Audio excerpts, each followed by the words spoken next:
నమస్కారం అండి. నా పేరు డాక్టర్ సువర్చల, సైంటిఫిక్ డైరెక్టర్ని జీవా ఫర్టిలిటీ సెంటర్స్లో. కణాల పరీక్ష చేసినప్పుడు కదలిక, ఆకారం, నంబర్ తప్పకుండా చూస్తారు.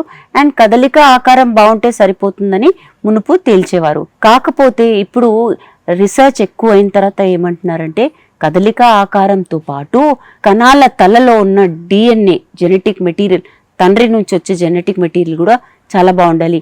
అది బాగాలేకపోతే మిస్క్యారేజ్ రేట్ ఎక్కువ ఉండడము, లేదా బేబీస్లో పుట్టబోయే పిల్లల్లో అబ్నార్మాలిటీస్ ఉండడం కూడా చూడడం జరుగుతుంది. సో ఇది ఎలా తేలుస్తారంటే DNA ఫ్రాగ్మెంటేషన్ చేస్తారు. 100 స్పర్మ్స్ లెక్క పెట్టి 30 కన్నా తక్కువ స్పర్మ్స్లో కణాలలో డిఫెక్ట్స్ ఉన్నాయనుకోండి, అది నార్మల్ శాంపిల్. 30 కన్నా ఎక్కువ కణాలలో ఈ ప్రాబ్లమ్స్ ఉన్నాయనుకోండి, జెనెటిక్ మెటీరియల్ బాగాలేదనుకోండి, అలాంటప్పుడు దాన్ని హై DNA ఫ్రాగ్మెంటేషన్ అంటారు. ఇలాంటి శాంపిల్స్ మంచివి కావు. ఇలా ఉన్నప్పుడు కూడా ప్రెగ్నెన్సీ రాకపోవడం అనేది చాలా కామన్గా చూడడం జరుగుతుంది. దీని గురించి ఇంకా వివరాల కోసం తప్పకుండా జీవా ఫర్టిలిటీ సెంటర్స్కి వచ్చేయండి.